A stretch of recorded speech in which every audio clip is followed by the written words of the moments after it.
S राजा मौली, एक नाम जिसने इंडियन सिनेमा को इंटरनेशनल सिनेमा के साथ लाकर खड़ा कर दिया, बता दिया कि हमारी औकात तुमसे भी ज्यादा हो सकती है और दिखा दिया इंटरनेशनल सिनेमा को कि भाई एस राजा मौली एक नाम नहीं ब्रांड है। आज की डेट पे इंटरनेशनल सिनेमा भी एस राजा मौली के सामने नतमस्तक होता है। बड़े बड़े डायरेक्टर उनके सामने नतमस्तक होते हैं, उनके काम की सराहना करते हैं। एस राजा मौली, जिन्हें पता भी नहीं था कि उन्हें करियर में क्या करना है, एक बच्चा जो कि बिल्कुल ही नादान था, जिसे कोई भी खबर नहीं थी अपने बारे में, अपने करियर के बारे में, वो इंसान आज की डेट पे इतना बड़ा डायरेक्टर आखिर कैसे बन गया। और ऐसा कौन सा सुपरस्टार है जिसने राजा मौली की पहली फिल्म के साथ अपना डेब्यू किया था और आज की डेट पे वो भी बहुत ही बड़ा सुपरस्टार है। और ऑल्सो ऐसी कौन सी सेलिब्रिटी थी, इंडियन बॉलीवुड सेलिब्रिटी, जिसने भल्लाल देव, बाहुबली, अमरेंद्र बाहुबली की मां के किरदार को करने के लिए मना कर दिया, और इसके पीछे का रीजन क्या था। और बॉलीवुड के ऐसे कौन से खान हैं जिसे राजा मौली बहुत ही ज्यादा पसंद करते हैं, और राजा मौली ने कितने लोगों के करियर बना दिए, और क्या इस इंसान ने कभी कोई भी फिल्म फ्लॉप नहीं दी। इतने सारे क्वेश्चंस हैं जिसके आंसर आज हम आप लोगों के सामने लेकर आने वाले हैं। बहुत ही ज्यादा इंटरेस्टिंग वीडियो होने वाली है। नमस्कार, मेरा नाम है सार्थक और आप सभी देख रहे हैं इट्स स्टार टॉक शो, और आज हम बात करेंगे एस राजा मौली के करियर के बारे में, उनके बारे में, कैसे शुरुआत करी और आज की डेट पे एस राजा मौली ब्रांड कैसे बन चुके हैं। बहुत ज्यादा मजा आने वाली है, वीडियो में बने रहना। और अगर आपको कंटेंट पसंद आता है और आज की और भी वीडियो आप देखना चाहते हो तो मेरे चैनल को सब्सक्राइब करो। चलो शुरू करते हैं। दी एस राजा मौली। एस राजा मौली का पूरा नाम कुडूरी श्री शैला राजा मौली है, जिनके फादर वी विजेंद्र हैं, जो कि बहुत ही बड़े राइटर हैं, जिन्होंने बहुत बड़े बड़े प्रोजेक्ट्स करे हैं, जिनका नाम आप सभी बहुत अच्छे से जानते हैं।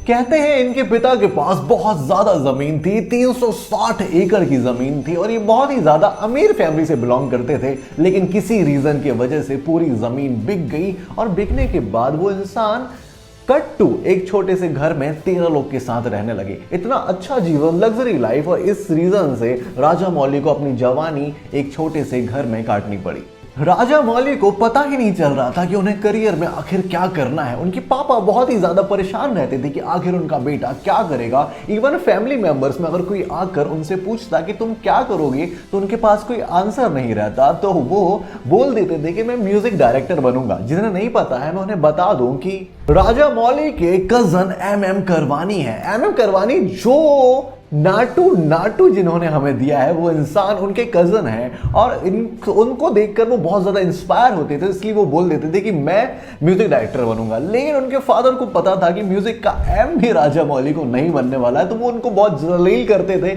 और कुछ भी उनसे पूछते थे म्यूजिक के बारे में तो वो नहीं बता पाते थे। और इस वजह से राजा मौली ने सोचा कि अगर मुझे काम करना ही है तो मैं क्यों ना अपने पापा के साथ ही सेट में जाना चालू कर दूं, और वहां से कुछ लर्न कर लूंगा, सीख लूंगा। और उस दिन से शुरुआत होती है एस राजा मौली की मूवीज के, पिक्चरों के सेट में जाने की। मूवीज के सेट्स में जाने के बाद राजा मौली को लगा कि वो बहुत सारी कहानी, अपने पापा की कहानी या फिर उन्होंने खुद ने जो कहानी लिखी उसको लेकर किसी डायरेक्टर के पास जाते हैं। जब वो कहानी को लेकर कोई डायरेक्टर के पास जाते थे और डायरेक्टर अगर उस पर काम करते थे तो डायरेक्टर उसको तोड़ मरोड़ के कुछ अलग ही कहानी बना दिया करते थे। और इस वजह से एस राजा मौली को बहुत ज्यादा गुस्सा आता था, और वो सोचते थे कि यार मुझे डायरेक्टर बन जाना चाहिए। अगर मैं डायरेक्टर बनूंगा तो इन कहानी को सचमुच में वो जैसी है वैसी दिखा पाऊंगा। और फाइनली जब उन्होंने अपने कॉलेज का ग्रेजुएशन कंप्लीट किया, तब उन्होंने अपना रुख कर दिया डायरेक्शन के प्रति, और डायरेक्शन की तरफ वो इंक्लाइंड हो गए और अपना काम डायरेक्शन के लिए करने लगे। शुरुआत में उन्होंने सीरियस डायरेक्ट करना शुरू कर दिए। सोचो कि वो इंसान जिसने बाहुबली जैसी कल्ट लेवल की फिल्म बनाई है, वो स्टार्टिंग में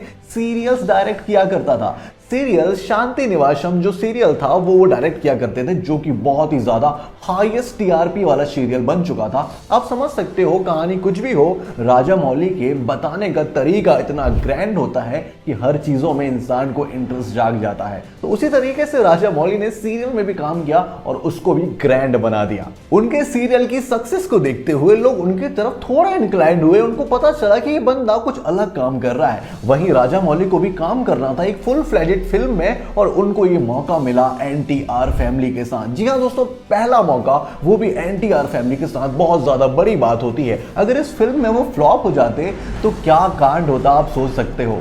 जी हाँ, राजा मौली की डेब्यू फिल्म थी स्टूडेंट नंबर 1, जिसमें उन्हें डेब्यू कराना था एनटीआर के बेटे जूनियर एनटीआर को। जी हाँ दोस्तों, जूनियर एनटीआर का करियर अब राजा मौली के हाथ में था। उन्होंने फिल्म बनाई स्टूडेंट नंबर 1। फिल्म की कहानी तो बहुत ही ज्यादा सिंपल थी, लेकिन राजा मौली का डायरेक्शन, उनके दिखाने की स्टाइल इतनी ज्यादा ग्रैंड थी कि फिल्म हिट हो गई और यहां पर नाम हो गया जूनियर एनटीआर का। मैंने बताया था ना, जो इंसान उनकी पहली फिल्म के साथ डेब्यू कर रहा था वो जूनियर एनटीआर था। और यहां से शुरुआत होगी एसएस राजा मौली की फिल्मी दुनिया की। फिल्मी दुनिया में वो आने लगे, अलग अलग तरह के डायरेक्शन करने लगे, काम करने लगे, और वहीं पे जूनियर एनटीआर भी स्टैब्लिश होना चाहते थे। उनकी फिल्म तो आ चुकी थी, लेकिन अभी तक वो सुपरस्टार नहीं बने हुए थे और उन्हें फिर से हाथ पकड़ना पड़ा एसएस राजा मौली का। जब उन्होंने एसएस राजा मौली का हाथ पकड़ा और वहां से उन्होंने एक नई फिल्म के लिए काम किया जिसका नाम था सिमाद्री। और फिर क्या देखना था, सिमाद्री एसएस राजा मौली ने डायरेक्ट करी। जो फिल्म 8 करोड़ की बनी थी, उस फिल्म ने 25 करोड़ छापा। 25 करोड़ छापने के बाद जूनियर एनटीआर का नाम जो उछड़ा है वो बहुत ही ज्यादा ग्रैंड हो गया। एसएस राजा मौली की छाप अलग छोटी, वहीं जूनियर एनटीआर भी बड़े बनने लगे एसएस राजा मौली के बदौलत, और उनकी थोड़ी एक्टिंग स्किल और उनका काम और एसएस राजा मौली का डायरेक्शन सब कुछ बहुत ज्यादा परफेक्ट था। और यहां से शुरुआत हुई एसएस राजा मौली की ग्रैंड बनने की। भैया, एसएस राजा मौली के नाम से टिकट बिकना चालू हो चुकी थी। उनके नाम से आप अगर देखोगे ऐसे बहुत सारी मूवीज आती है जिनको हम देखते हैं कि यार कौन हीरो बताना, और उसकी हीरो की हम मूवी देखने जाते हैं। लेकिन एक पहला डायरेक्टर बन रहा था जिसके नाम से मूवी चलती थी कि एसएस राजा मौली की मूवी है तो हमें देखना बनता है। कुछ कल्ट लेवल, वो कुछ कल्ट क्लासिक रखेगा, चलो देखते हैं। एसएस राजा मौली का नाम इस तरह से फेमस हो रहा था। और जब टॉलीवुड में इतना ग्रैंड डायरेक्टर बैठा हुआ था तो बॉलीवुड को तो उनकी नकल करना बनता ही था ना। बॉलीवुड को रीमेक का कल्चर तब से समझ में आया कि चलो भाई, साउथ की फिल्मों का रीमेक बनाते हैं और इसको बड़ा बनाते हैं, पैसे कमाते हैं। तब बॉलीवुड आ गया एसएस राजा मौली के पास कि भाई अपनी फिल्म मुझे दे दो। जी हाँ, उस समय राजा मौली की फिल्म विग्रामर कोटा आई थी जिसमें रवि तेजा डबल रोल में थे। और उस फिल्म की सक्सेस देखने के बाद पूरी की पूरी इंडस्ट्री दौड़ पड़ी, पूरी की पूरी इंडस्ट्री दौड़ पड़ी एसएस राजा मौली के पास राइट्स खरीदने को। और वहां से जब राइट बिकने चालू हुए तो क्या तमिल, क्या मलयालम, क्या बांग्ला, क्या हिंदी, हर जगह उसके राइट्स बिके। इवन हिंदी में तो वो फिल्म बहुत ही ज्यादा पॉपुलर हुई जिसमें हमारे अक्षय कुमार यानी कि खिलाड़ी कुमार थे, जिस फिल्म का नाम था राउडी राठौर, चिंता ता चिता। और इस तरीके से राउडी राठौर ने भी बहुत ही ज्यादा पैसा कमाया। एसएस राजा मौली के नाम से बहुत ही ज्यादा राइट्स के पैसे मिले, काम के पैसे मिले। और तब एसएस राजा मौली को रियलाइज हुआ कि मैं अपने राइट्स अब नहीं बेचूंगा, क्योंकि इस साइड से बाकियों को बहुत फायदा हो रहा है। और एसएस राजा मौली ने उस दिन से राइट्स बेचना बंद कर दिया। और फिर 2009 में एसएस राजा मौली ने बहुत ही बड़ा रिस्क लिया और काम किया एक अलग प्रोजेक्ट के ऊपर जिसका नाम था मगरधीरा।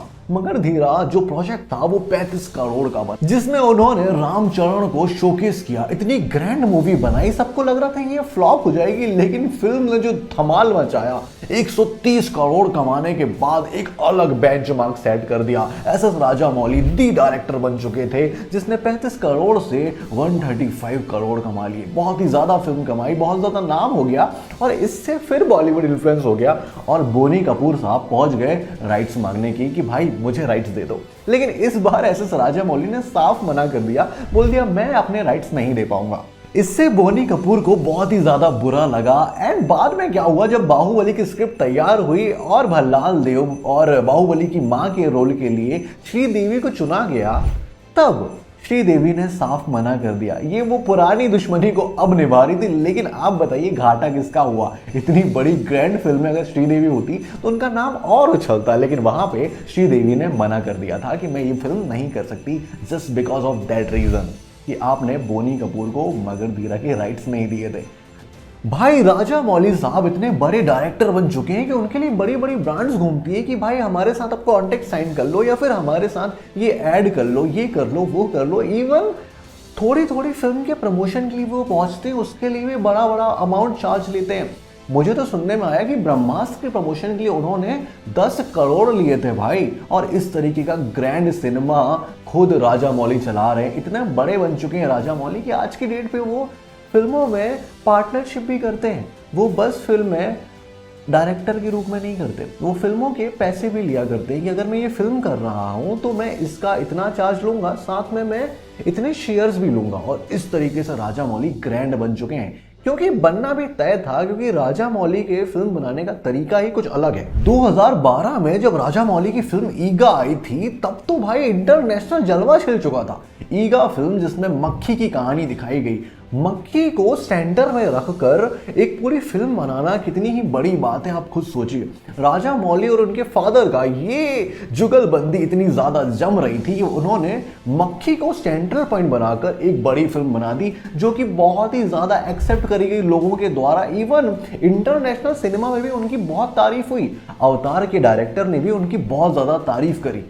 एक्टर और एक्टिंग के अंदर का परफेक्शन निकालने वाली ये बाप बेटी की जोड़ी बहुत ही ज्यादा कमाल कर रही थी। दोनों इतने ज्यादा रिकॉर्ड्स तोड़ रहे थे जिसका कोई हिसाब नहीं, लेकिन इस बार उन्होंने बस टॉलीवुड तक नहीं सोचा, उन्होंने अपने कदम को थोड़े और आगे बढ़ाए और बोला कि आज की डेट पे मैं पैन इंडिया पे काम करूंगा, और पैन इंडिया के लिए काम किया, इतनी बड़ी फिल्म के लिए काम किया। वैसे बता दूं कि इससे पहले भी उन्होंने उनके फादर ने एक फिल्म दी है जिस इंसान को, वो इंसान राजा मौली को बहुत ही ज़्यादा पसंद है, उनका नाम है सलमान खान।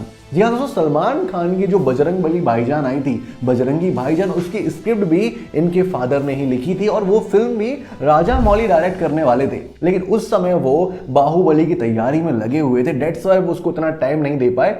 तो क्या लगता है अगर राजा मौली बजरंगी भाईजान भी डायरेक्ट करते तो क्या होता, मुझे कमेंट करके बताओ। फिलहाल मैं आगे बढ़ता हूं और बताता हूं कि कैसे राजा मौली ने अपने आप को पैन इंडिया तक लाने का सोचा। राजा मौली की बाहुबली की स्क्रिप्ट तैयार हो गई थी, ये इतनी ग्रैंड फिल्म बनने वाली थी जिसके बारे में किसी ने नहीं सोचा था। इवन जब वो काम कर रहे थे तब उनको लग रहा था कि ये बहुत बड़ा प्रोजेक्ट होने वाला है, बट उन्होंने भी इतना बड़ा प्रोजेक्ट नहीं सोचा था कि बाहुबली इतना कल्ट लेवल क्रॉस कर देगी। बट फाइनली जब 180 करोड़ की बाहुबली बनती है और वो 650 करोड़ कमाती है, तो बाहुबली के डायरेक्टर बन चुके थे सबसे बड़े डायरेक्टर इंडिया के। बहुत नाम, बहुत शोहरत, धीरे धीरे इतनी शोहरत इन्होंने पाली थी कि जिसकी शोहरत को पाना बहुत ही ज्यादा कठिन होता है। हर बॉलीवुड के एक्टर, डायरेक्टर सब इनके सामने नतमस्तक होते थे और बोलते थे कि अगर ये फिल्म ला रहे हैं तो मैं अपनी फिल्म इस समय रिलीज नहीं कर पाऊंगा, क्योंकि उसके सामने कुछ भी नहीं टिक पाएगा। और बाहुबली 1 के बाद जब बाहुबली कंक्लूजन आया तब तो रिकॉर्ड खत्म हो चुका था। इंडिया का एक अलग लेवल का सिनेमा बन चुका था। इवन मुझे आज भी याद है जब मैं बाहुबली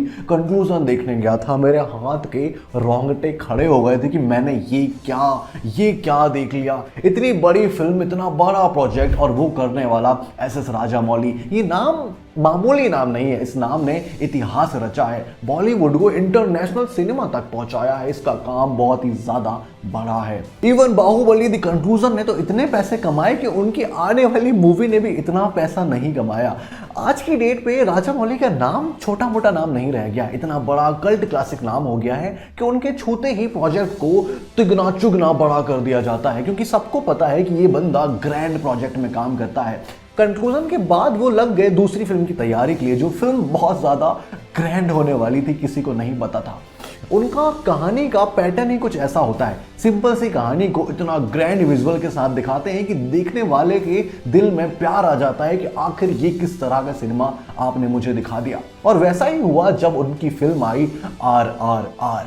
इस बार तो उन्होंने ऑस्कर वाला काम किया था, अपनी फिल्म को ऑस्कर तक पहुंचाने का सोच ही लिया था, क्योंकि भाई जब इतना काम कर लिया इंसान ने, इतना सब कुछ नाम हासिल कर लिया, तो अब बचता है तो ऑस्कर। और इस फिल्म ने सचमुच में ऑस्कर तक पहुंचकर दिखाया। इसके गानों को ऑस्कर लेवल मिला और ऑस्कर का प्राइज इनके गानों को मिला। जी हाँ दोस्तों, Naatu Naatu the best original song के लिए इसे चुना गया और भाई साहब इन्होंने अपने आप को नेक्स्ट लेवल में पहुंचा लिया। आज के डेट पे एस.एस. राजा मौली के साथ काम करने के लिए एक्टर्स मरते हैं, सोचते हैं कि अगर वो उनके साथ काम कर लेंगे तो उनका करियर एक बार में बन जाएगा। एस.एस. राजा मौली नाम नहीं ब्रांड बन चुके हैं। उनके अपकमिंग प्रोजेक्ट के लिए इतना ज्यादा लोग एक्साइटेड है कि मैं आपको क्या बताऊं। उनके हर प्रोजेक्ट्स को देखने के लिए लोगों के दिल में बहुत ही ज्यादा प्यार उमड़ आता है। इवन आज के की डेट पे एस एस राजामौली का जो नया काम है, एस एस राजामौली का नया प्रोजेक्ट SSM-29 महेश बाबू के साथ है, जिनमें वो हनुमान जी से रिलेटेड कुछ कहानी बनाने वाले हैं। आप सोच सकते हो कितनी ज्यादा ग्रैंड कहानी वो होगी और कितना ज्यादा ग्रैंड वो नाम होगा। इवन बाहुबली जो फिल्म बनी थी वो महाभारत से थोड़ी इंस्पायर होकर बनी थी, और अब राजामौली ने कहा है कि वो महाभारत के ऊपर एक वेब सीरीज बनाने वाले हैं या फिर कुछ इस तरीके का काम करने वाले हैं। मुझे पता नहीं वो कितना ग्रैंड होगा, लेकिन मैं ये देखने के लिए बहुत ही ज्यादा एक्साइटेड हूं।